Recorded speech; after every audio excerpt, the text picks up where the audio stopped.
kuliah keterampilan berbicara dan teman-teman seperjalanan yang saya banggakan. Baik, pada kesempatan pagi hari ini kami akan mempresentasikan materi tentang hakikat berbicara dialektik. Namun sebelumnya, seperti kata pepatah, tak kenal maka tak sayang. Perkenalkan, nama saya Mimi Widianti dengan NIM A1B12408. Saya di sini tidak sendirian, saya ditemani oleh rekan hebat saya. Perkenalkan, saya Arya Zadiadela dengan NIM A1B12407. Baiklah, untuk memasuki materi, apakah teman-teman ada yang tahu tentang hakikat berbicara dialektik? Baik, penjelasannya akan dijelaskan oleh pemateri satu.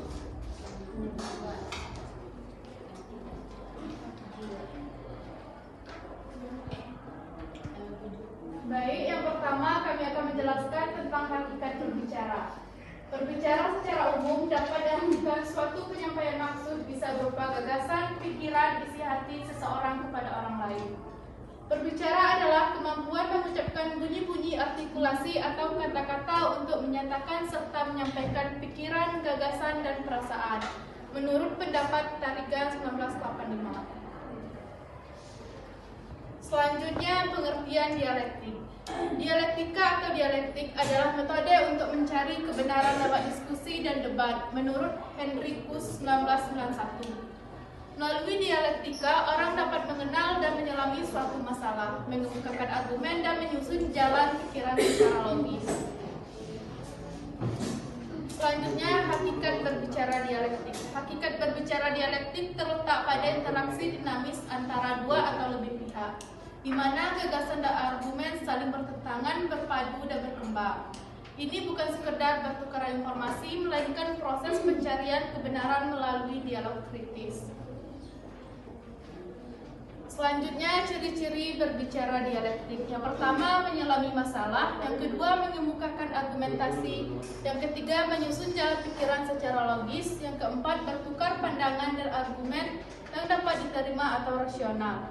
Dan yang terakhir, memeriksa dan merekonsiliasi ide atau perspektif yang berlawanan atau bertentangan.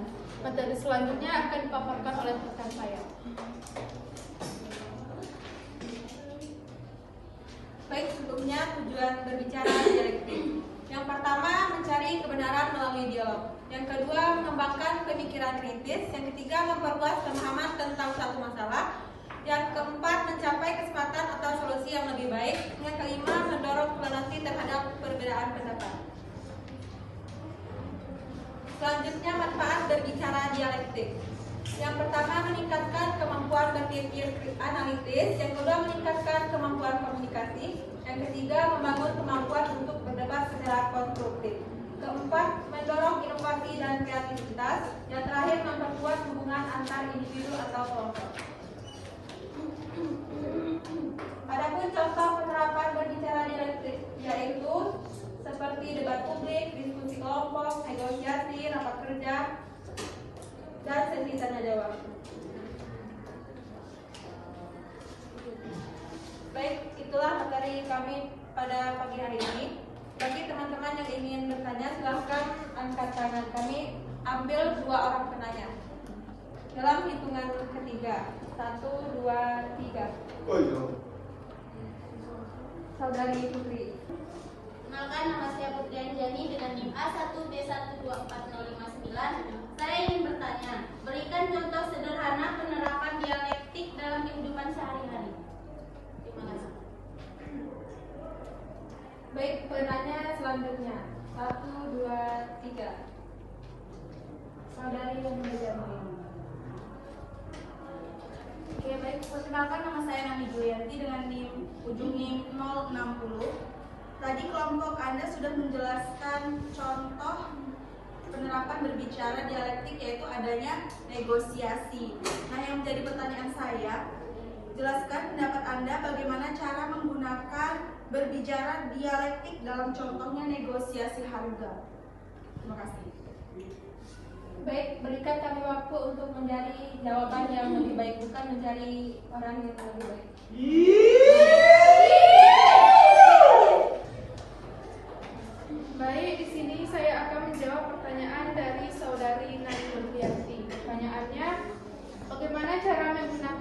berbicara dialektik dalam contohnya negosiasi harga.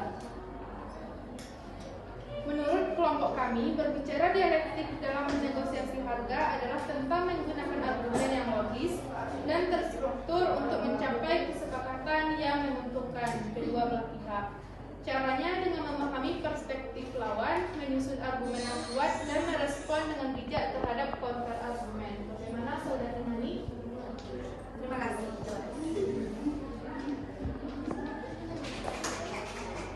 Baik, saya akan menjawab pertanyaan dari Saudari Putri Ajani. Pertanyaannya terkait berikan contoh sederhana penerapan dialektik dalam kehidupan sehari-hari. Contoh menyelesaikan konflik, misalnya si Daniel dan si Dimas sedang berdebat tentang suatu masalah percintaan. Dengan menggunakan dialektik, mereka dapat menganalisis sudut pandang mereka masing-masing dan mencari solusi yang lebih baik. Misalnya sudut pandang Daniel merasa Dimas telah melakukan kesalahan dan harus meminta maaf kepada dia. Kemudian sudut pandang Dimas merasa bahwa Daniel telah salah paham dan tidak perlu minta maaf. Dengan menganalisis sudut pandang masing-masing, mereka dapat mencari solusi dan menyelesaikan masalah dengan baik. Apakah Saudari Putri bisa menerima jawaban? Baik, terima kasih atas penjabaran yang Anda berikan. Kembali bergerak. Baik, itulah diskusi kami pada hari ini. Lebih dan kurang kami mohon maaf. Sekian dari kami. Wassalamualaikum warahmatullahi wabarakatuh.